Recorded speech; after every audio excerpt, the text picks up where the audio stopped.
This is RetRead Podcast. We take a deep dive into the Fear Street series and review other books we've read. I'm Serge. And I'm Anna. We're happy you can join us.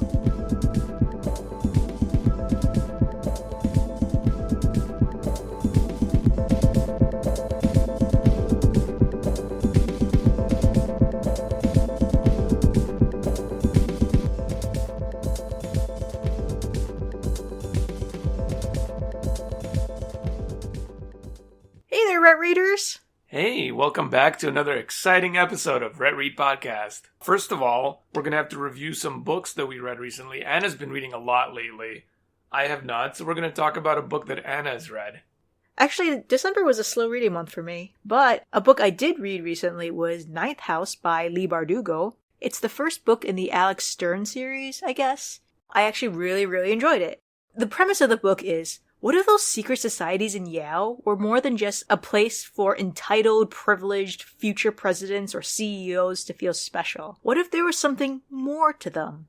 If they were as powerful as the ones in real life would like people to believe? What if there was actually magic involved? What if they could actually have a real effect on what happened to world leaders or stock markets or anything? Right, you know? So to interrupt, to those of our listeners who haven't heard, my one reference point for this would be how there's a Skull and Bones Society in Yale, which is like an exclusive club. I believe George W. Bush is a former member of that. Or I don't know, are you a member for life? Yes, you are a member for life. Okay, so whatever. So their high-powered alumnus are the ones that help donate a shit ton of money to keep these places running. So basically, I think a lot of people have heard about the Skull and Bones Society because it has kind of a badass name, and, you know, we had a former president who was part of it. And then apparently, aside from that, there's a bunch of other societies. This might be like similar to like how you have the Greek life on campus with fraternities. It's like an older form of that, is what I'm assuming it is. I wouldn't compare it to fraternities.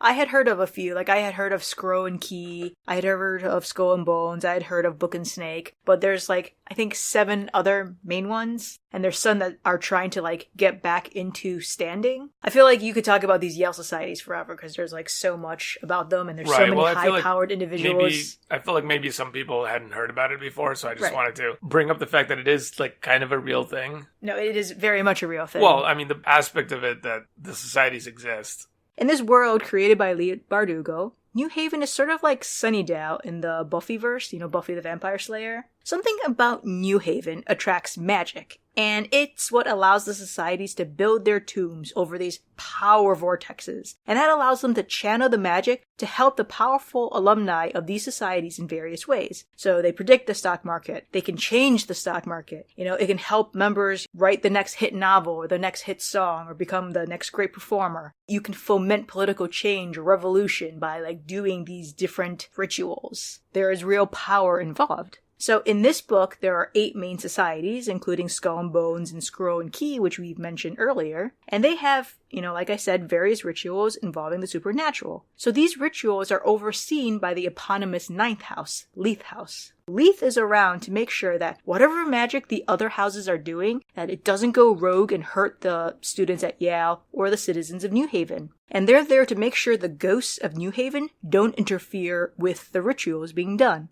And they're also a watchdog, kind of, to make sure that the societies don't take advantage of the innocent civilians around them, and to make sure they keep their rituals safe and secret. Our main character is 20-year-old Galaxy Alex Stern, and she's a freshman at Yale. But she isn't what anyone would consider a traditional Yale student. She dropped out of high school, she sold drugs, she stole from her mom, and she was actually found in an apartment with a bunch of people bludgeoned to death along with her best friend who had OD'd. But what got her into Yale was her ability to see the Greys, or ghosts, and that attracted the attention of Leith House, and that got her into Yale as Leith House's newest Dante, which is the code name for the apprentices learning the ropes from the upperclassman known as Virgil. So Alex's Virgil is a kid called Darlington, and he's actually mysteriously disappeared through some portal partway through the semester, and is now up to Alex to keep things under control while being half-trained, also navigating her way through her first year at Yale as someone who really doesn't fit in. And then there's a murder of a young female townie called Tara, and that happens the same night one of the prognostications, one of the rituals went awry. So Alex can't keep her curiosity from getting the better of her, which sets off a chain of events that no one could have seen coming.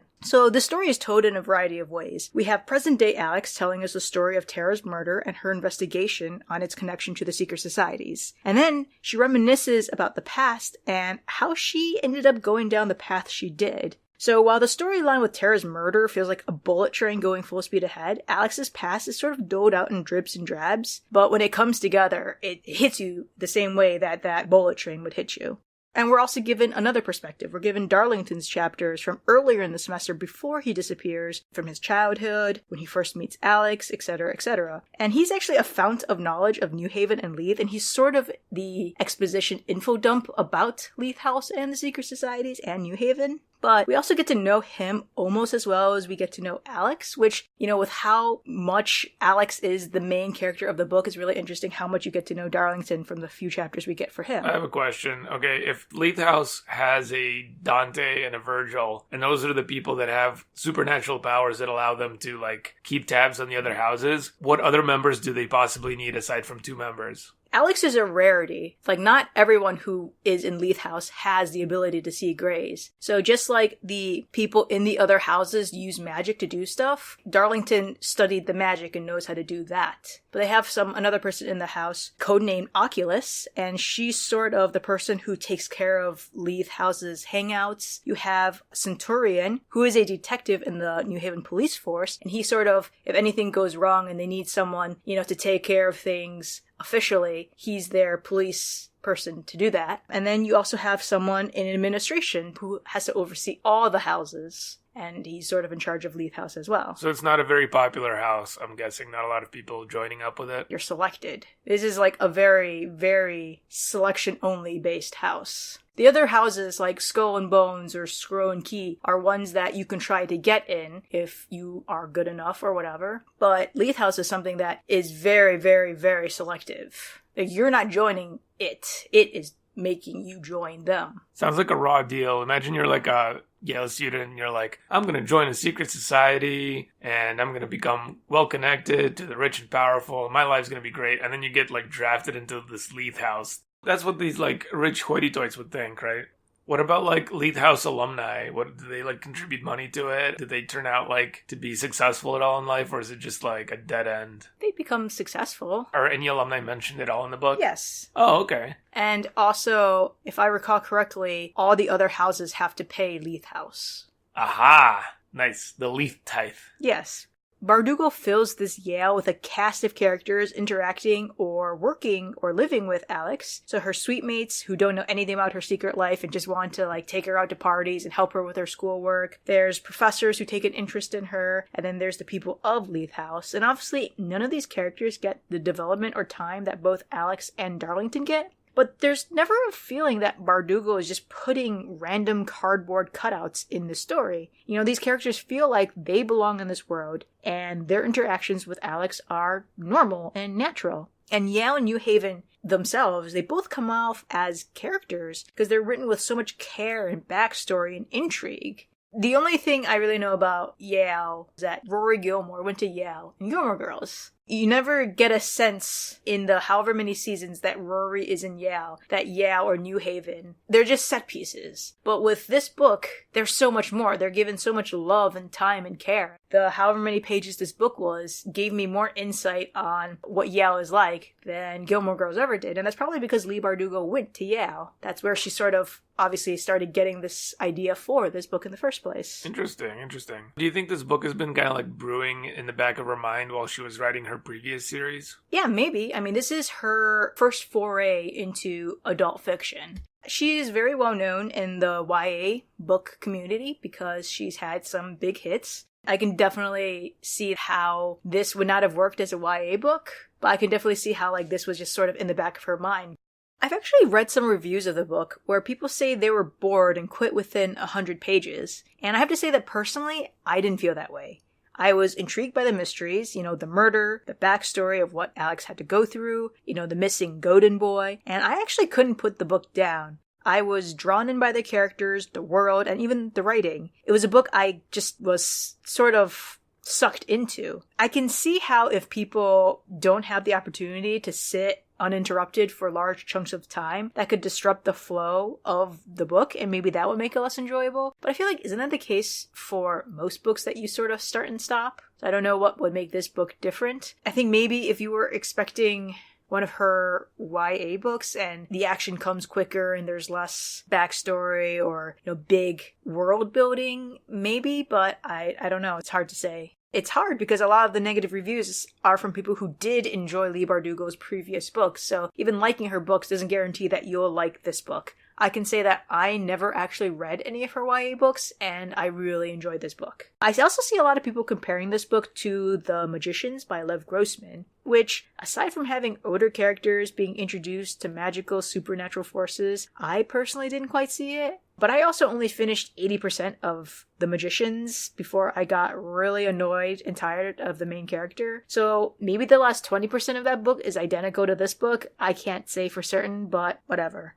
Ninth House is ostensibly an adult fantasy book. It deals with some very, very heavy subject matters. A lot of people I've seen who read this book said that there needs to be trigger warnings, and there is kind of graphic rape scenes, molestation. There is a lot of really heavy graphic things that if you aren't prepared to read, maybe you shouldn't. Definitely agree with that. There's definitely some slow moments, but those are used to help develop characters and help push the plot further. So maybe people who are bored just couldn't deal with that. I don't know. I am eagerly awaiting the sequel, and I was going to give this book 4.25 stars, which rounds to 4, but I had so much fun with it that, I gave it 4.5 rounds to 5 because, you know what? I enjoyed it. I think when I first heard the description about this, I kind of thought it was like an adult Harry Potter. Kind of like a magical school type of situation, but like age everybody up by like 10 years. But it's not a magical school because it's just Yale. The Magicians is closer to adult Harry Potter meets Chronicles of Narnia than this book would be to Harry Potter.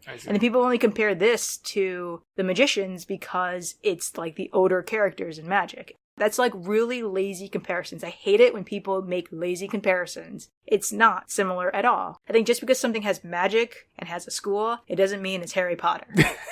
Like this. Okay, guilty. This is coming from the person who has been comparing everything to either Moby Dick or Crime and Punishment. So, yes, I love my lazy literature comparisons. That is, guilty as charged. So anyways, I gave this book 4.5 rounds to 5. 5 out of 5. I had fun. Take heed of the trigger warnings. You might not read this book if you have issues with that sort of thing. Okay. Well, thanks for the heads up. So after the intermission, we are finally going to be reviewing Fear Street Super Chiller, The Dead Lifeguard. And I know all of you have been eagerly awaiting this review. Well, here it is, finally. Get ready.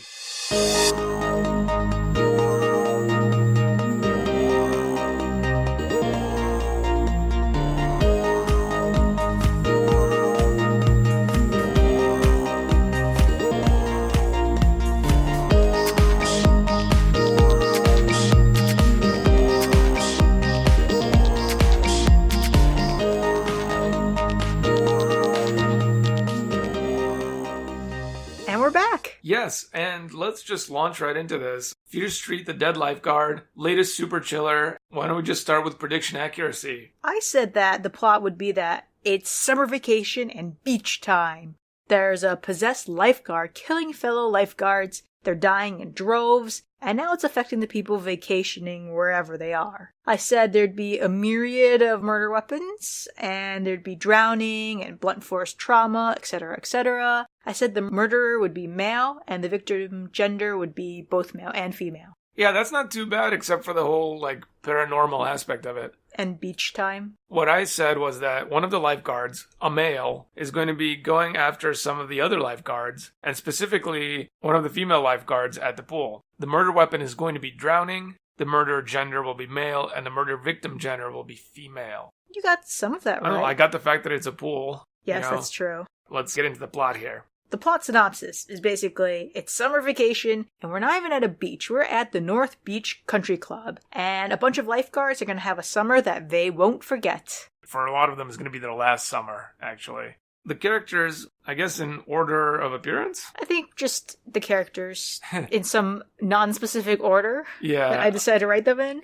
We start with Mouse, an unknown narrator who is out to murder the lifeguards for an equally unknown Terry. Yes, and we find out about this intention through a series of phone calls that he makes to Terry, even though Terry is now dead. So it's kind of just like a one-sided phone conversation transcript. Next, we have Lindsey Beck. She has short, straight blonde hair, and she lives at 212 Fear Street. She is basically the main character of the story. Next up, we have Danny. He's the head lifeguard. He has red hair and freckles, and he's pretty cocky. He also objectifies women like there's no tomorrow, as most of R.L. Stine's male leads do. Next up, there's Cassie Harlow. She's the sexy one with a great bod and a sexy, whispery voice. And we're quoting R.L. Stine here. At least that's according to Danny. And according to Mayanne, she's a flirt, right? And she has big brown eyes, piles of white blonde hair, and she doesn't like thunder. Next we have Arnie Wilts. He's a little runty guy, according to Danny. And he's a guy who can't take no for an answer, so I just assume he's a future incel. Yep. Next we have Deirdre Webb, who is described as hot. She has short, straight black, sleek, shiny hair, and amazing pale blue eyes. Next up we have Mayanne Delacroix. Auburn brown hair and cold dark eyes. She's tall but standoffish. She's quiet, shy. She brought her pet mouse Munchie, as well as her collection of porcelain mice, because that is a normal thing people do. Weirdo. And she's a fountain of knowledge of the ghost stories that take place in the North Beach Country Club. And Danny says that she's cold and unfriendly, probably because she doesn't want to bang him. Next up, we have Pug. He's kind of your typical hunk. I felt like he had kind of like a surfer type of thing going on, you know. The perfect bod. Yeah, he's got the perfect hair. bod. He's got curly blonde hair, dark eyes that crinkle at the sides, big friendly smile, goofy and totally likable. He kind of struck me as, if you guys have watched Stranger Things, he's like the older brother of that girl that shows up in season 2, except not like as big of a jerk. Well, I mean, he's goofy and totally likable, so opposite characteristics. But looks like him, you know what I mean? I think he's more supposed to be the ice cream parlor kid. Steve? But this guy's like always like working out and stuff. Steve with that guy's body. Yeah, exactly. And wrapping up the lifeguards, we got Spencer Brown, who actually shows up pretty late. He has straight dark brown hair with dark solemn eyes and a serious face. Right, so on the first day when all the lifeguards are arriving, he's basically the last one to get there. We also have Pete Harris, who's like a hotshot athletic director. He's in charge of all the lifeguards. Oh, and we also have Lonnie, who is the cook for the lifeguards. And he doesn't really show up aside from like the one time he's mentioned. This episode is brought to you by Fearless Floaties. You can float too! Ha ha ha ha ha ha! You can float too! You can float too! So let's get into the in-depth plot. So the book starts with the mysterious Mouse talking about killing all the lifeguards this summer to someone named Terry. And Mouse is actually going to kill the lifeguards for Terry. Yes, even though Terry is dead, doing this will make Terry happy somehow. So after starting with the letter from Mouse to Terry, we actually start the real story with Lindsey rushing to get to the North Beach Country Club before the thunderstorm hits. For some reason, her internal dialogue for the first little bit is just that she's obsessed with the fact that she forgot her sunblock. And I don't know why she's so fixated on that, because it's, cloudy and rainy. So anyway, as she's like rummaging through her duffel bag looking for the sunblock, she finally gets to the side gate entrance as the rain starts to come down, and she can see the other lifeguards are kind of just chilling in the lifeguard dorm. So she can see them through their window, but as she gets her ID card to open the gate, it turns out the gate's not opening. She slides the card through and just like a little red light shows up like boop. Not working. So she fails to get the attention of the other lifeguards in the dorm house. And in the meantime, the rain is just coming down super hard. And she's getting totally soaked. She can't get in the facility. And as she's looking around, she sees that in the pool, like she thinks she kind of sees a girl floating face down in the pool. And even though it's like the rain's coming down really hard, like it's kind of hard to see, but she's almost sure that she sees like blonde hair bobbing on the surface of the water. And the girl's wearing a blue swimsuit. And she starts screaming. Meanwhile, the lifeguards are hanging out in the house, shooting the shit and flirting with each other. And then they hear screaming coming from outside. So they run out, and Lindsey's screaming at them about this girl floating in the pool. And they look at the pool, and there's nothing there. They bring Lindsey into the house, get her dry clothing and a warm drink, and introduce her to everybody. And first order of business is like, who are you and why are you here? She says that she swears that she saw a girl floating in the pool, even though Danny didn't see anyone there. And then she's there because she's a lifeguard. So Danny checks the staff list and Lindsey's not on it. So she shows them her ID card, but it's 2 years old and everyone there is new, so no one recognizes her. May Ann is very kind and lets Lindsey change in her room. And while Lindsey is still mildly panicking about the situation, May Ann tells her that Pete will take care of it. Don't worry, everything will get sorted out. When they get back to the group, May Ann tells Lindsey that the girl floating in the pool must be the ghost of one of the dead kids. So May Ann goes into the history of the place. People die every summer. Someone has drowned every year. Last year, it was a 14-year-old boy. He drowned in the deep end of the pool, even though 3 lifeguards were on duty. 2 years ago, a lifeguard drowned in the shallow end. May Ann claims that the ghosts of the drowned can't rest. As she's telling the story, Danny is just using this internal monologuing moment to talk about the hotness of the girls and the soap opera type relationships starting between the other lifeguards, and all I could think was how unnecessary this was to the book. Well, a lot of the girls are described as super hot or whatever, so I guess R.L. Stine's tried to write this stereotypical thing where all the lifeguards are good looking. Whatever. Anyway, finally, the last lifeguard to arrive is Spencer Brown, who shows up as soon as May Ann finishes the story. Lindsey immediately recognizes him as someone from the previous year. Spencer doesn't immediately recognize her, and it takes a few seconds for him to process who she is. Well, athletic director Pete finally shows up. Lindsey doesn't recognize him, even though he interviewed all of them. And Pete has no recollection of his interview with her, just like she has no recollection of it either. And he's a bit wary of the situation, but since another female lifeguard actually canceled for the summer, she can be the new alternate. Yeah, I guess he's also new this year, so basically everybody's new this year except her and Spencer are the only repeats. He verbally confirms that she passed her lifeguard test, and, that's that. No need to look over the paperwork. There's a bit of an argument about lifeguard assignments. Cassie doesn't want to be in the kiddie pool, and no one else does either. May Ann seems upset that Cassie is going to Pete about it, and Danny, as the head lifeguard,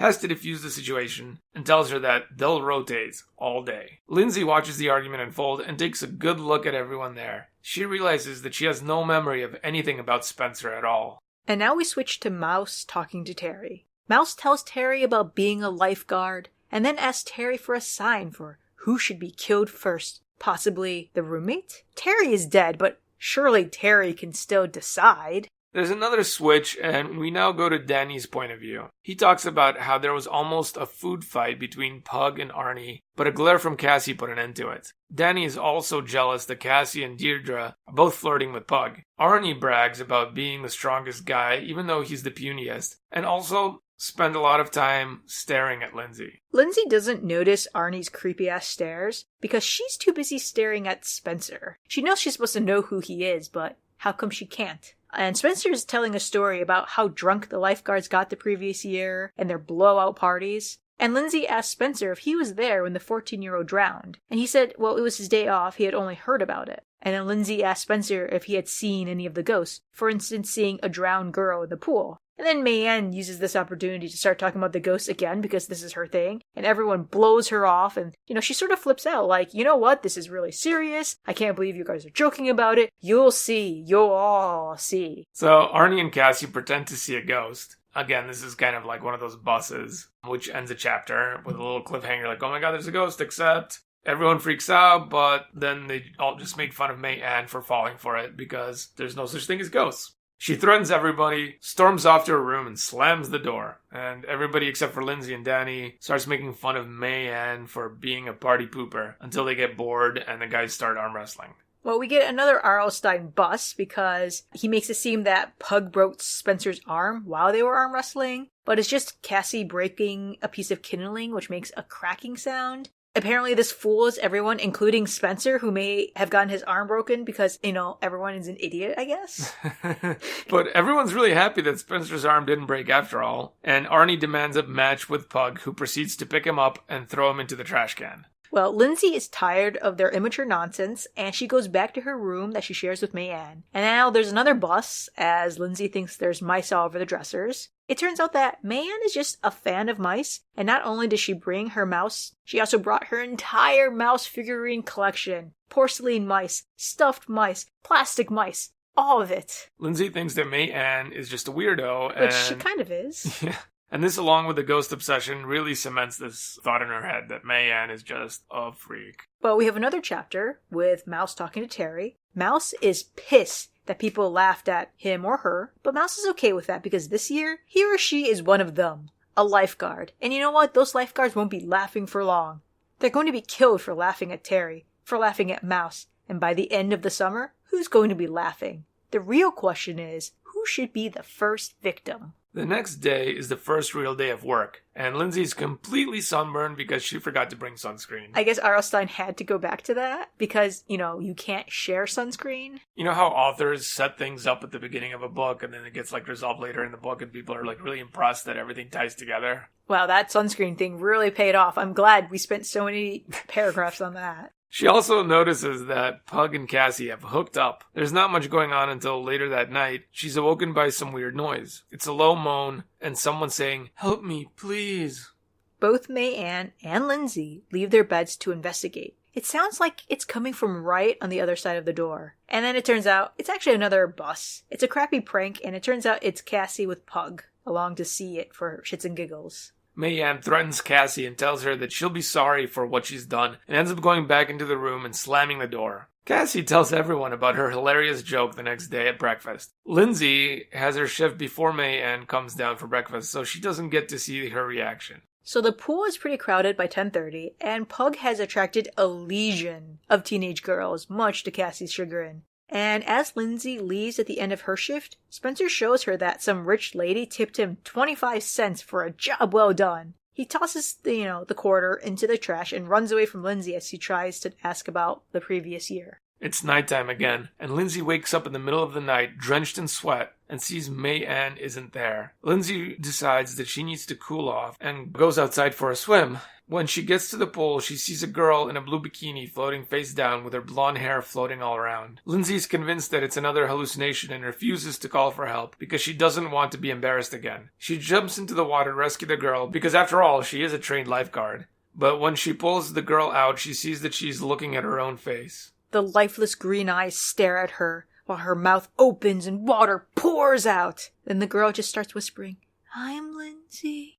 I'm Lindsey," before slowly rotting in front of her. Well, it's obvious that Lindsey has had a nightmare. Yeah, she wakes up and then she actually hears a voice calling for her. And May Ann's bed is empty. Lindsey's worried that maybe May Ann is locked out. She leaves the room and tries to follow the voice. She ends up in the dining room. The room is stifling hot and the fireplace is blazing at 3 a.m. She sees Cassie lying face down in front of the fire, with the poker lying beside her. Cassie's hair catches on fire, and then Lindsey just starts to panic and tries to drag Cassie out of there. And then she notices that Cassie's hair and face are all burned away. And now we switch to Danny's point of view, and the police have arrived. No one understands why Lindsey was out and about at 3 a.m. Why was Cassie in the dining room? Why was there a fire? Why would somebody murder her? Who? The entire lifeguarding crew is in the room. Officer Malone questions Lindsey again why she was walking around. Lindsey says that a voice was calling her. The voice was whispering her name and she was just following it. Officer Malone lets Lindsey know how strange it sounds and asks if Lindsey was sleepwalking and just heard the voice in her dream. Lindsey breaks down and just starts bawling because, obviously, Officer Malone does not believe her. So Officer Malone again reiterates how weird it is that Lindsey was just walking around at 3 a.m. and asks Lindsey if, she's on any medications or if she's been drinking, and then she gets Lindsey's address. In some what-the-fuck R.L. Stine writing, Danny is jealous that Spencer is the one confronting Lindsey and starts wondering if Lindsey maybe likes Spencer. Officer Malone then questions Pug about his date night with Cassie. Apparently, they just cruised around town and got back early. They sat by the pool for a while and then went to their rooms. Deidre confirms that she heard Cassie come back around 11:30, and she didn't hear her leave because she's a very sound sleeper. The club will be closed for the next day so the police can investigate what happened, and Pete has to call the director. Officer Kurtz reminds them that someone needs to call Cassie's parents. Shouldn't that be the police who calls Cassie's parents? Or, the director? Does he expect one of the kids to call? Yeah, what? May Ann excitedly talks about how the police should know that someone dies every year and they should be expecting a death, and everyone is a little freaked out by her. And I have to say, girl's coming on a bit strong. Yeah, well, what with her mouse collection? Well, no one knows about the whole mouse thing, but speaking of Mouse, Mouse calls Terry and lets Terry know that there's been a successful murder. It's payback for the lifeguards who used to laugh at Terry and those bad news jokes they played. Terry can't call back because he's dead, but Mouse will after the next murder. It's 2 days later, and the club is open again. Things seem to be returning to normal. Pug is flirting with a bunch of girls. Wow, he got over Cassie pretty fast. Kids are running around when they shouldn't, and Lindsey is still PTSDing from discovering Cassie's body. So now she's picturing it every time she closes her eyes. So that must be a lot of trouble because she can see the girl with blonde hair and blue bikini with her eyes open. Rotting in the pool. And when her eyes are closed, she sees Cassie's dead body, so she just can't get away from death. Spencer and Danny are both checking in with Lindsey a lot to make sure that she's okay. Lindsey, on top of seeing death, no matter what she does with her eyes, she's also worried about the fact that it seems like Officer Malone doesn't believe her. She then realizes that life has been so hectic, she hasn't had time to call her parents. She realizes that calling them could clear up the mystery of why she has a 2-year-old ID card. Maybe she left her correct one at home and brought her old one by accident. And she also wants to know if she talked about Spencer when she was at home. So she goes to her room during one of her breaks and then calls her home phone number. And then she finds that the number she has is no longer in service. So then she tries again, and again, and again. And then finally she calls the operator to have the operator call the number for Mr. and Mrs. Austin Beck in Shadyside. And there's no listing in Shadyside for anyone named Beck. Dun dun dun. Lindsey panics and runs to Danny to borrow his car. She drives all the way to Shadyside and gets to Feeder Street. She sees someone at home and runs in. A woman she doesn't recognize is freaked out to see her in the house, uninvited. Lindsey figures it's a new neighbor and asks where her mom is. The lady asks her if she's in the wrong house, and people can't just barge into houses like this. Well, Lindsey then realizes that she doesn't recognize anything in the house. And it doesn't stop her from saying that this is her house and she lives here. And then she tells the lady that she's Lindsey Beck. This is the Beck house. And the lady freaks out because the Beck's daughter, Lindsey, died 2 years ago in a terrible tragedy. The Becks were shattered. They had to move away as quickly as possible. They wanted to start a new life. Lindsey starts screaming that she's Lindsey Beck and runs out of the house. She continues to scream this as she drives away. I'm just picturing her driving the car while yelling, "I'm Lindsey Beck!" Roll down the window, yell out the window, "I'm Lindsey Beck, motherfuckers!"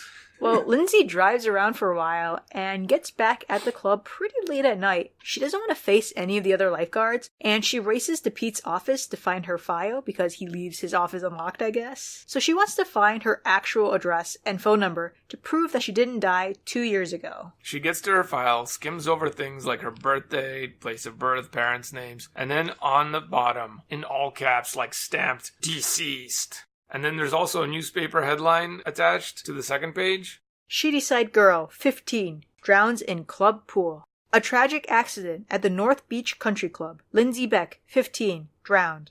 Attempts to resuscitate her failed. Her first year as lifeguard at the club. Off duty at the time. Her file seems to confirm what the strange lady who now lives in her house said. So it seems like she's in this weird alternate reality where she's actually dead. I don't know, maybe Spencer can set her straight or figure out what's actually going on because he seems to remember her. She remembers him, so something's not right here. Well, the only thing that's not right is the fact that Pete has her name, has this file, and never put 2 and 2 together. Good job, buddy. Yeah, shouldn't he open a new file for her at this point? And then go through the files and be like, wait, we already have somebody by this name, right? Who was here when she said she was here. Yeah. Huh, interesting. Well, we're back with Mouse talking to Terry about how busy life has been as a lifeguard and how Terry would have made a good lifeguard. But you know what? Mouse is ready to strike again. Watch out, lifeguards. Here Mouse comes. 2 days after Lindsey's revelations on herself, she's in denial because she clearly can't be dead and there must be something wrong. But she's just gonna, keep on trucking doing her lifeguarding stuff. We have the lifeguards having some teenage moments, so they make fun of Arnie for talking to his mom on the phone, and Arnie challenges Pug to a weightlifting competition. Pug thinks this is hilarious and lifts Arnie out of his seat and starts deadlifting him and lifting him over his head. Arnie tries to fight Pug, but obviously doesn't get very far. Arnie then tries to flirt with Lindsey, but she's a bit distracted, and also she just saw this whole bullshittery happen, so, she's obviously not interested. May Ann won't stop staring at Lindsey and keeps talking about ghosts and how the club is cursed. Okay, I'm glad she has this one. Is she just talking to herself at this point? Yes. Okay. Deirdre and Pug tell May Ann to stop spoiling the summer because she won't stop talking about ghosts and the cursed club. And pretty soon, all of them are just yelling at each other. Arnie pulls Lindsey out of the room to get some fresh air and, get away from all the hubbub. Arnie walks them over to a secluded part of the club in a wooded area. He grabs Lindsey by his shoulders and slams her hard against a tree. Lindsey is screaming for him to stop while trying to fight him off. Arnie holds her arms down against her sides while still trying to kiss her. Spencer happens to be walking by. I guess he wanted to get away from all the nonsense. And he sees what's happening and breaks up the assault. Little twerp Arnie scurries off like the insect that he is. In the earlier parts of the book, I feel like before this happened, you do kind of feel a bit sympathetic towards Arnie, because it does seem like he's being bullied by Pug and being made fun of because he's not as muscular. I mean, he sets himself up for that. Yeah, he does, but, you feel like maybe he's just compensating. But, once you start assaulting someone, that's like, oh, all my sympathy for you is gone. It's over. He's, freaking acting out because he thinks, okay, I'm gonna pick on somebody else then. I'm not going to wave away or try to explain away the fact that he tried to, assault someone. So, I don't know. I'm not waving away. I'm just stereotyping. I think early on you do feel kind of bad for him, but at this point you're just like, oh no, I'm done with you. I hope you're murdered by Mouse next. Yeah.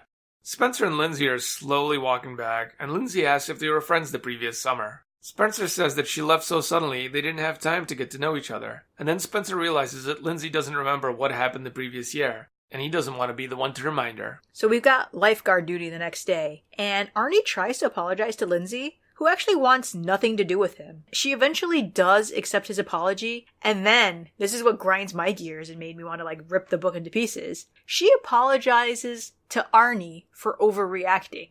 No! He, shoved you against a tree, held you there, and then tried to kiss you against your will while you had to, scream and fight him off. And the only reason that ended was, some other guy came by. No, you don't apologize for overreacting. Freaking R.L. Stine, right? If you really want to apologize, okay, whatever, but you do not apologize back. No.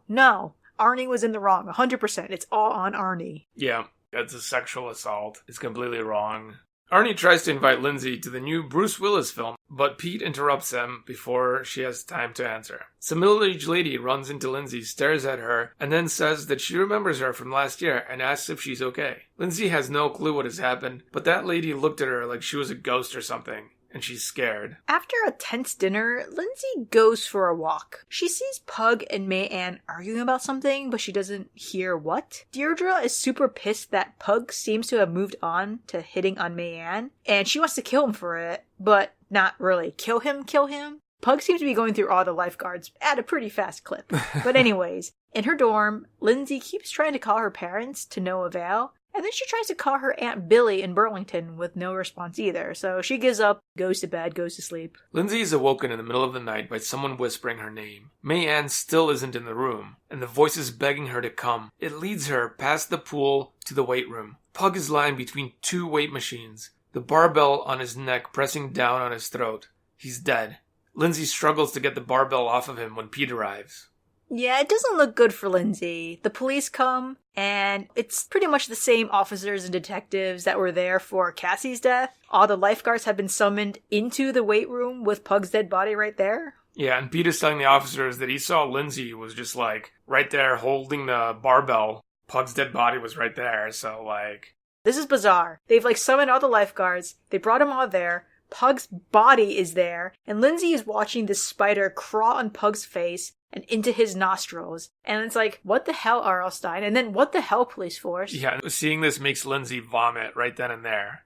The police finally get some common sense and bring the kids to the common room to interview them. Why wake all the kids up and bring them to the weight room to see the dead body? Yeah. Why would you do that? Well, it could be an interrogation tactic, see who reacts most strongly about it or whatever. Officer Malone is interviewing Lindsey, and she's asking Lindsey about the voice and why she followed it. Lindsey has no good answers. It's obvious that Officer Malone really starting to suspect Lindsey at this point, and maybe regretting not arresting her earlier. Officer Trent lets everybody know that Pug has been dead for at least an hour, and Officer Trent takes a close look at Lindsey and tries to figure out why she looks so familiar to him. Lindsey says it's maybe because she's worked at the pool before. During this mini-interrogation, Lindsey overhears May-Ann telling Officer Malone that Lindsey has no real reason to kill Pug, but she was looking at Pug strangely earlier that night. Well, we get another call from Mouse to Terry. Mouse is very excited about killing Pug, and then makes a bunch of jokes about it, because, Mouse is a murderer. But Mouse isn't finished yet, and already has another victim picked out, ready to go.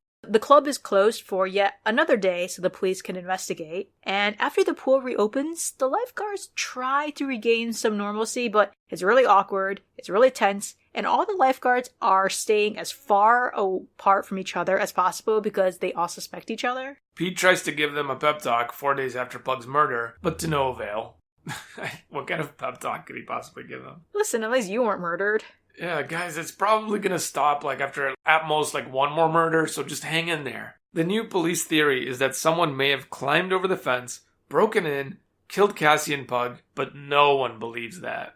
Right, who would believe that? And you would have whatever. So Lindsey borrows Danny's car again to go for a drive. And then she drives for a few minutes before Arnie, who is hiding in the back seat, reaches forward and scares her. And then he climbs up into the passenger seat and starts grabbing her arm and telling her that he likes her and knows that she likes him too. And he just won't stop touching her and grabbing her and just basically molesting her. Ugh. Even though she's told him to stop, and also that she's driving and that's going to cause an accident. So she does the most amazeball thing that I think any Fear Street heroine has ever done. She pulls over, walks out of the car, opens his door, and tells him to either get out or she's gonna wave an oncoming car and get them to call the police and have him arrested.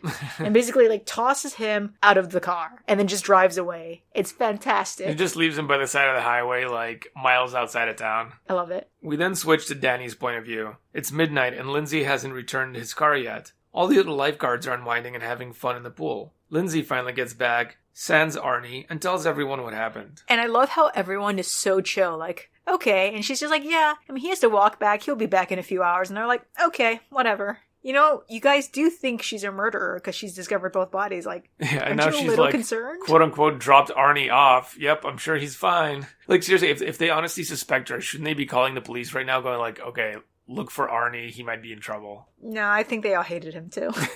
Good riddance, right? Right? So Deirdre and May-Ann are play wrestling in the pool, and then they're fake choking each other and kind of fake drowning each other, and then... Lindsey starts screaming, out of nowhere. What is she screaming? She's screaming that she's not Lindsey. What? Is this actually in the book? How does she scream? I'm not Lindsey! Is that what happens? I'm not Lindsey! As Deirdre surfaced, sputtering and choking, I heard a shrill scream. I spun around, startled. This is obviously Danny's point of view, by the way. It took me a little while to realize it was Lindsey. She was screaming her head off. The strangest, most frightening scream I've ever heard.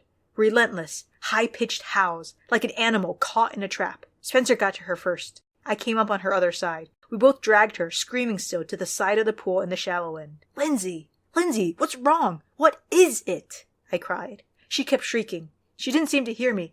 Lindsey! Lindsey! Spencer shouted, grabbing her shoulders. Her entire body shuddered. I'm not Lindsey! She sobbed. The others all huddled around. What's wrong with her? What is she saying? May-Ann asked, hands at her waist, staring down at us from the pool edge. I'm not Lindsey! Lindsey screamed again. Lindsey, take a deep breath, Pete instructed her. Lindsey, listen to me. Take a deep breath and...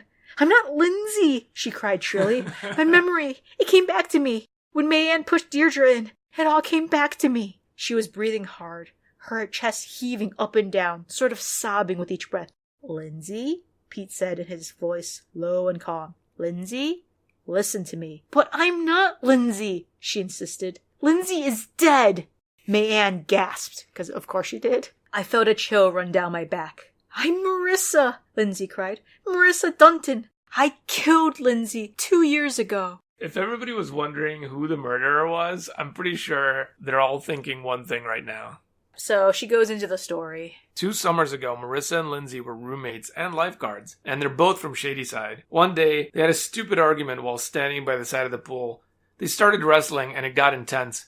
Marissa shoved Lindsey, and she fell and hit her head on the side. Her head split wide open, and she sank to the bottom of the pool. After the accident, she assumed Lindsey's identity. She became Lindsey. Yeah, basically. She really believed that she was Lindsey because she felt so overwhelmed with guilt. She had taken some of Lindsey's stuff from their dorm, wore her clothing, used her things, just full-on assumed her identity. And she was institutionalized for months. The doctors tried to assuage her guilt over what happened. And then over time, she became less Lindsey and more Marissa. So they finally sent her back home to her parents, but they must have sent her too early because at the start of summer, she ran away and became Lindsey again. which is not an actual psychological thing, but whatever. Spencer asks her why she killed Cassie and Pug. If she didn't remember who she was, then maybe she doesn't remember killing them. Marissa doesn't understand how Spencer didn't realize who she actually was, and he makes this completely BS excuse about that. Yeah, Spencer, what's going on with you, bud? Danny runs off to tell Pete what's going on, and meanwhile Marissa goes to Pete's office to call her parents. Wait. Pete was there. No, he wasn't.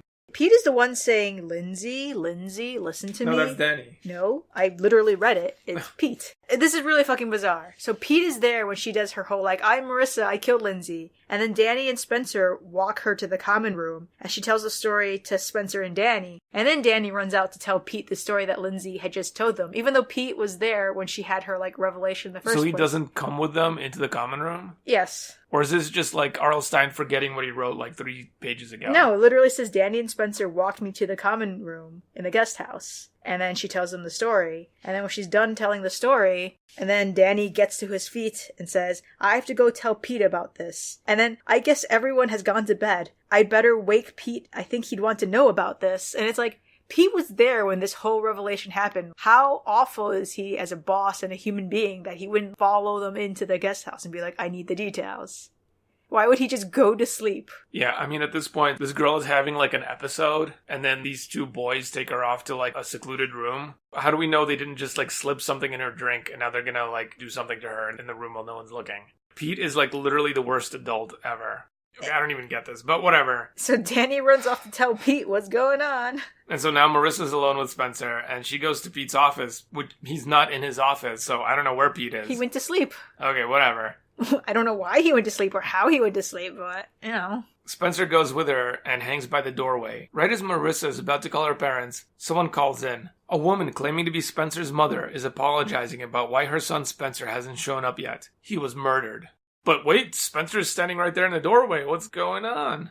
Obviously, it's all out. Spencer is Mouse, and now he has to kill Marissa. She was always next on the list, but now that she knows too much, she definitely has to go. Her memory comes flooding back. Spencer's actually a kid called Jack Mauser. Everybody called him Mouse. He worked in the kitchen with Terry 2 years ago. They both wanted to be lifeguards. They were teased by the lifeguards and made to think that they could be lifeguards. The lifeguards said that they could certify them, and then they made them do a bunch of random shit for shits and giggles. 20 dives, drop to the bottom of the pool and hold their breath until they were almost drowned, run 50 laps around the pool in flip-flops. Terry came back the next year and tried to qualify as a lifeguard, but he was rejected, so he killed himself. So Mouse came back to pay the lifeguards back. And Marissa points out that, this crop of lifeguards are different, but Mouse doesn't care and they all deserve to die. And if you think about it, isn't Lindsey/Marissa really the only one that deserved to die because she was part of that whole bullshit thing? Yeah. Mouse says that he got lucky that Marissa was there and messed up to the point that she didn't know her own name. He could just frame Marissa.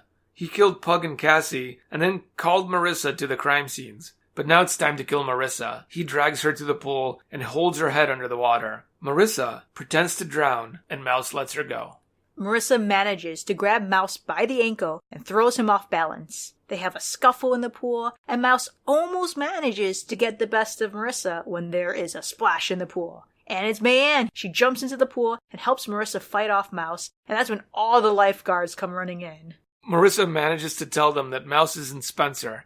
Pete gets Arnie, who has just got back, from walking 10 miles, to call the police. Mayanne apologizes to Marissa for suspecting her. Marissa apologizes for suspecting Mayanne and asks Mayanne, where was she all those nights? And Mayanne basically says, well, she's been in a relationship with Pete, and they have to hide it because it isn't allowed. Yeah, it's not allowed for a reason. Yeah. And then Pug found out, which is why she was arguing with him the night that he died. And the book ends with Marissa going off to call her parents. The end.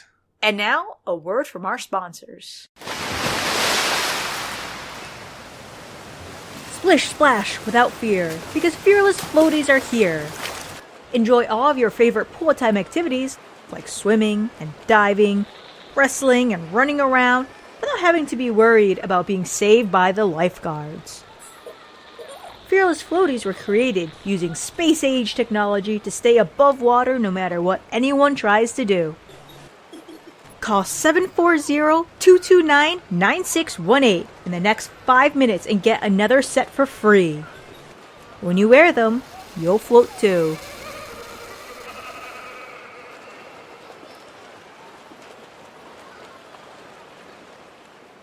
Fear Street Mythos. Yeah, so I guess Shadyside is about 40 miles away from this country club, just up the highway. Her Aunt Billy lives in Burlington, so maybe this is a sign that it's possibly our Massachusetts Shadyside. But then again, like, it would be a beach. It wouldn't be at a swimming pool, I think, personally. I guess, except maybe it does make sense because further north, the swimming season for ocean beaches is a little bit shorter because it takes longer for the water to get warmer. So early on in the summer, it's still a little bit cold. The swimming pools will be open. But the beaches are still open in June. Yeah, but the water's colder. Like, maybe people don't want to go swimming. I mean, we've had other Fear Street books where people do go swimming in the same time of year. It would make more sense that it would be a beach, I think, if it were in Massachusetts. I feel like it makes more sense for it to be a pool if it's landlocked. I mean, it could be a lake, but, I feel like a pool makes more sense in a landlocked place. That's why I think it's definitely Ohio. Yeah, I just feel like Vermont keeps getting referenced regardless of which Shadyside it is. We did get some mentions of families on Fear Street. I mean, Lindsey Beck is from Fear Street. And the Millers with their hideous grinning lawn gnome in the middle of the petunias. And the Hogan sprawling wreck of a house with its shingles still in need of a paint job. These are families that Marissa, who was still Lindsay at the time, mentions as she's driving down Fear Street to go home. Yeah, so she recognizes their houses. I guess it's because Marissa is also from Shadyside, and does that mean she spent time on Fear Street? I mean, do you think the mythos played any part in how Marissa basically took Lindsay's identity? Because Lindsay is from Fear Street. Do you think there is actually a part of Lindsay within Marissa? So it all comes down to, is this actually a viable psychological disorder? Is this like a real thing? Is actually not. So we actually learned about this in my cognitive psych class. We were talking about the dissociative disorders when you take on someone's personality or you have multiple personalities. And in the textbook, it talked about how, like, people love talking about this in pop culture because it's such a fun trope to work with. But within the psychological community itself, there's only like a few people who are really advocating it. And they're in their own little realm of like, well, this is definitely a thing. But when you go into the clinic, like, it's very hard to see. During the book, a lot of it is from Lindsay's point of view. And Lindsay's like really Lindsay. Like, the only hint you get that Lindsay's not Lindsay is like this apparition she keeps seeing, the blonde girl in the blue swimsuit who's floating dead in the pool. Right. Which I guess that's the real Lindsay. She has her phone number memorized. She has her address memorized. She has her aunt's phone number memorized. Yeah, she's got this whole thing. She's completely convinced that she is Lindsay. I think the question is, how well did Marissa really know Lindsay? How well did they get to know each other? How well did they know each other when they were in Shadyside for Marissa to get all this information? But on the other hand, anytime Lindsay tries to remember something about her past, she doesn't remember it. Right. That's almost like the scariest aspect of the book for me, actually. From the not remembering aspect of things, maybe it really is just Marissa just completely convinced that she's Lindsay, and it's not necessarily some kind of remnant of Lindsay inside of her. I don't think there's anything left of Lindsay that through some kind of like weird paranormal thing is like stuck inside of her. But there is something that seems to be causing Marissa to think that she's Lindsay and forget that she's Marissa. And I'm not sure what that is. I think there has to be a Fear Street element to it. I mean, Fear Street has tackled this in a couple different ways. So this could be something similar to the mind transfer tape, where you can transfer your mind into another body. So the transfer tape allows you to do that, but that's one way. The other way was, so in like One Evil Summer, we also get hints of like a possibility to transfer your mind into something else. So it's possible that the evil girl in that movie was able to transfer her mind into a cat or something like that. So there's definitely hints of like being able to transfer one mind to the other. Right, and she was able to talk to the main character via like mental telepathy in One Evil Summer. It's interesting because the psychological aspect is kind of bullshittery, so that's why I'm moving to more like mythos. Yeah, maybe a little bit of Lindsay's mind could have jumped into Marissa's mind, but the problem would be like you'd have the two personalities fighting each other in that case. You'd see like more of like Lindsay fighting for control of Marissa's body. It could be latent guilt, which allowed Marissa to cede control. I just don't see how, like, she's ever going to be fully cured because she was released and then she, like, relapsed. It's just going to keep happening, like, over and over again. The one thing I could see, perhaps, is, the police is kind of just, like, sitting back and letting the whole thing play out. Whereas... a normal investigation would have actually shut the place down and, like, done a better job of contacting parents. They should have shut that whole thing down, but they didn't. They were just kind of, like, sitting back and watching it all play out. So maybe the situation was just being closely monitored, and they were just allowing research data to be gathered by the corporation. But then who would be the rep from the corporation gathering the data there? Because everybody seemed like totally clueless and not with it. Pete? You're either extremely incompetent. Yeah. Or, like, incompetent for a reason. You know what I mean? Like, he was beyond incompetent. Yeah. And there has to be... maybe it's Pete and May-Ann. Maybe May-Ann is actually a lot older than she says she is. I mean, May-Ann was really playing up the whole ghost thing for a reason, right? She mentioned there was a death the previous year, and we actually don't know anything about that. Like, you would think... the death the previous year, that was Terry. They said he didn't die in the pool, though. I guess we were meant to assume that it was Terry, but now that you mention it, it doesn't make any sense, because maybe he killed himself in the pool? Because it says he killed himself, maybe he just drowned himself, you never know. Maybe May-Ann and Pete are, like, working together. They're, like, partners. They have, like, a secret lab in the back. They've got microphones planted everywhere, and you see them there with a bunch of, like, TV monitors. They have headphones on, and they're just monitoring the transmissions and stuff. I was just going to say that Terry went home, and he killed himself at home, is what the book says. Oh. As what Mouse tells. Yeah, so who the heck is the kid that died? I don't know. You would think that would be something brought up, but no. But also, if you think about it, May-Ann's obsession with mice, lab mice, that munchie that she brought with her, the munchie could be a lab mouse, and all the other, like, stuffed mice that she has everywhere, those could be microphones, those could have the blue clay in them to, like, help transmit Lindsey's, like, spirit or whatever. Well, that's an interesting idea, right? Because a pool normally has, like, a bunch of chemicals in it anyway, right?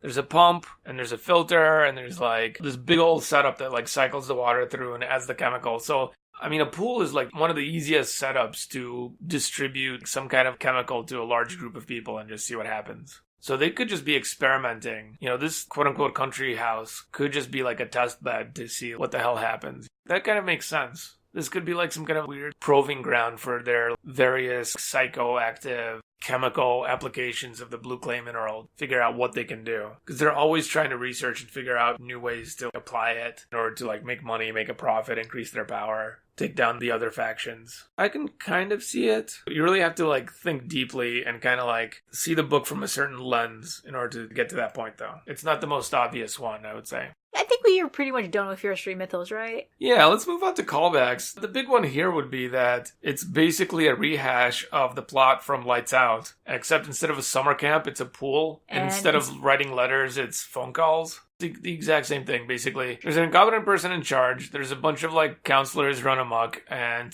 they're all getting murdered one by one by... you don't know which one of them it is. Someone with an axe to grind. They're writing letters, or they're sending a phone call, whatever. It's like the exact same plot in both books. So, except there's a twist. This one has a twist in that the main character is possibly the murderer because of a dual personality disorder. So it's kind of like, let's amp up Lights Out and try to see if we can do it that way. They even both have, like, an illicit relationship between counselor and... It's true. Yeah. 90s things. Well, we got phone operators. You got Bruce Willis. Who tries to entice a fellow teenager to go on a date and say, let's go to the latest Bruce Willis flick? No. That doesn't happen anymore. But, hey, there is a Bruce Willis movie where he drowns in a pool. Oh, you haven't seen that? It's, what is it called? Unbroken or something? Or Unbreakable? Anyway, lack of social media. If Facebook was around. Or Instagram or Snapchat. Or everybody would have figured Twitter. out what the hell was going on within, like, a couple hours. Yeah, they would have their phones and be like, let's look up the North Beach Country Club and the deaths that happened here. Oh, look, there's an article about Lindsey Beck who died. Huh? Yep. And then it'd be like, oh, Spencer doesn't look like Spencer. 5-second Google, and then you're done. Yep, those two would have been like... Hey Siri, find me all the information you can about the North Beach Country Club. Yeah, that's what would have happened. Like, basically, Spencer would be under arrest, and Marissa would be back in the psych ward, and everybody else would have a normal summer. And that would be it. Which brings us to nitpicks, I guess. Okay, what is wrong with Pete? First of all, so he's like, I don't remember interviewing you. You sure we interviewed? And the first thing you do when you go to the office is, well, if someone interviewed her, I'm going to look at her employee file. Yep. In the span of this book, which takes place over, like, I think several weeks, he never did that? So basically, and he never opens, like, up a new employee file for her, which is illegal. right? You need to have a file with all the paperwork and documentation, unless like they're paying them under the table off the books. He never actually gets her lifeguarding certificate or her CPR certificate. Which is ridiculous, because what happens is, if for some reason, somebody like gets hurt on her watch and the insurance companies investigate and figure out that they have this fake lifeguard that isn't certified. That died 2 years ago? That whole country club is going to get closed down. It's going to get shut down. So I used to work at a summer camp, and they basically explained to us, if a kid dies, that's it. The camp doesn't survive that. The whole camp shuts down. End of business. Forever. You're done. You need to keep all of this stuff like in order, because camp just shutting down, that's just the least of what could happen. Everybody that owns and operates the place could end up going to jail if it's shown that they were completely incompetent, as they are in this book. The reason Pete's job description exists is that he can be the person that makes sure that everything is going by the book, everybody's certified, everybody's qualified to do what they're doing, and everything is happening according to the rules, because otherwise everybody's liable for whatever the hell goes wrong. And you think about it, Pete was hired after a death 2 years ago, a death the previous year. Like, there's been a history of deaths at this place. You would want the person in charge to be cognizant of the fact that people have died before. You better make sure everything's at tip-top shape. Yeah. And the fact that, like, Lindsey Beck was not someone he interviewed, has an ID card that isn't new, that isn't even active, and then just goes, meh,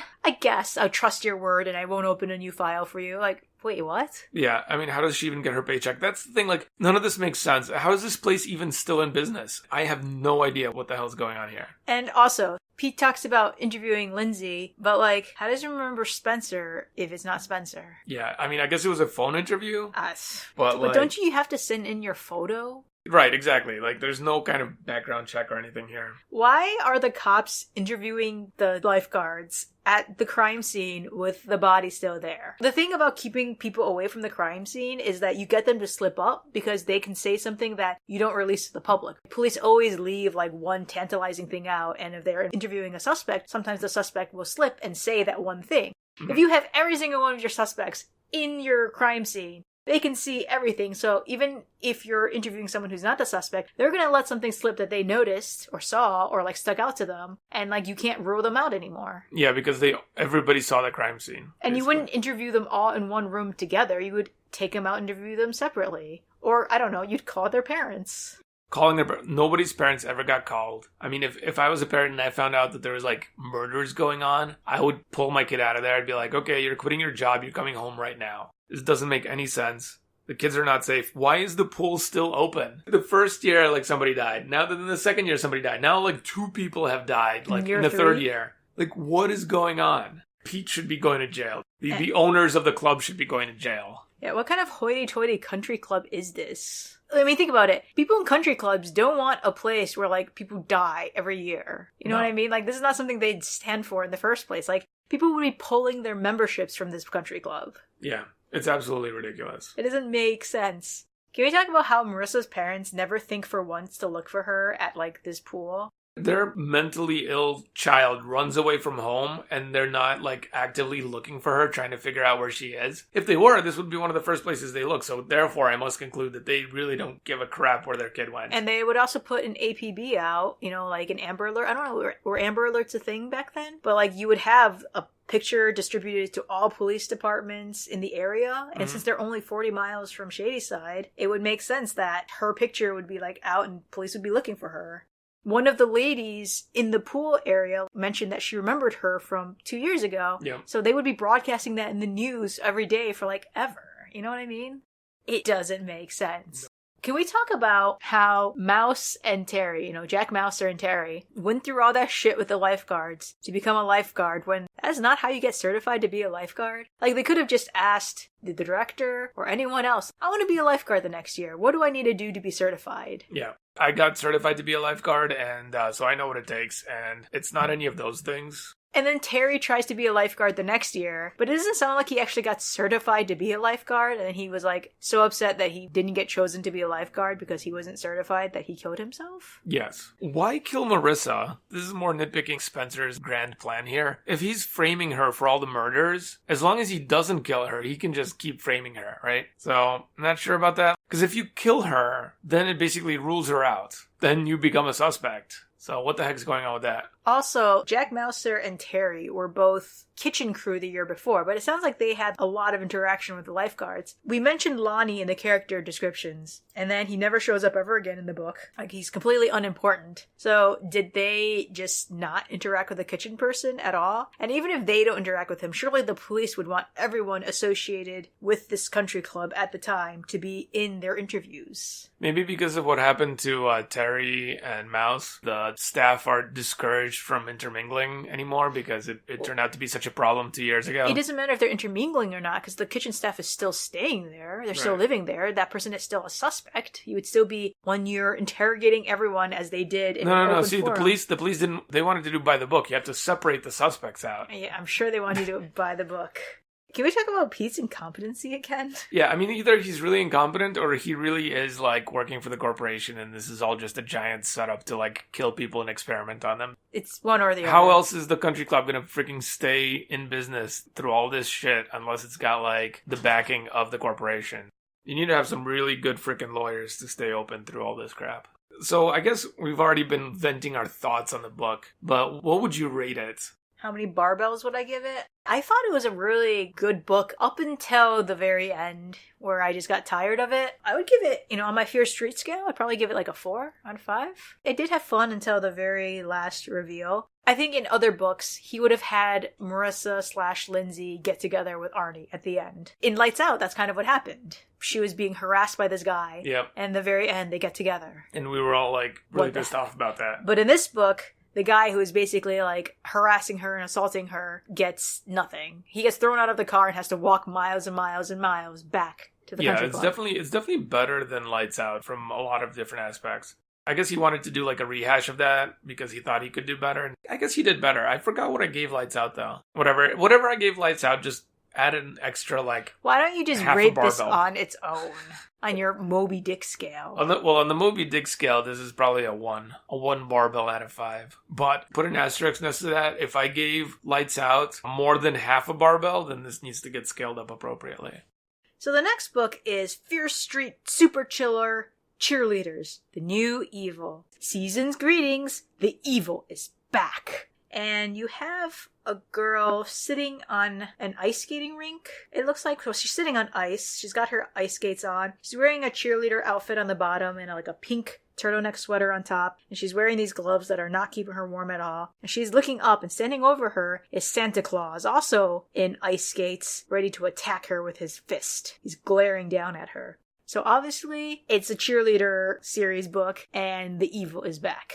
So I got really hung up on this Christmas aspect of it because all the cheerleader books so far were like really, cheerleader focused. And this one has like Christmas, and it's also got like a guy dressed in a Santa outfit. So I'm like really thinking this could be like a cheerleader saga Reva Dalby crossover. So like the Silent Night series. I think that one of the poor people on the cheerleading squad, poor as in less well off, gets a temporary job at Dalby's department store for Christmas. And what seems to be supernatural events turn out to be part of a plot to steal merchandise or otherwise make some kind of money at the Dalby's expense. And Reva's going to be in here, and there's going to be a murder weapon, which is going to be drowning. Murderer gender is going to be female, and the victim gender is going to be male. I feel like you just gave a possible plot synopsis for like the next Silent Night book, but probably not a cheerleader book. It's the holiday season, and the evil is back, and Corky Kokorin is back in action, and someone on the squad is possessed. The cheerleaders have to prep for like a cheerleading holiday classic or something. They're having like a winter cheerleading camp. And unfortunately, the evil has other plans for them. The murder weapon is going to be something supernatural. It's going to be gruesome and bloody. Maybe there's going to be a scene on some like ice or something. I think the murderer gender is a female. I think one of the cheerleaders is obviously possessed.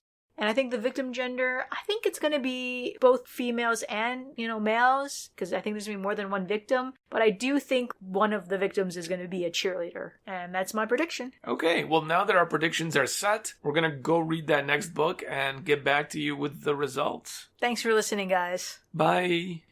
We hope you enjoyed this episode of RetRead Podcast. Join us again as we continue our journey down Fear Street. We love hearing from you guys, so feel free to reach out to us at RetRead Podcast on Twitter and Facebook. Email us at ret.read.podcast@gmail.com. Don't forget to like, rate, and subscribe. Once again, thanks for listening. See you again soon.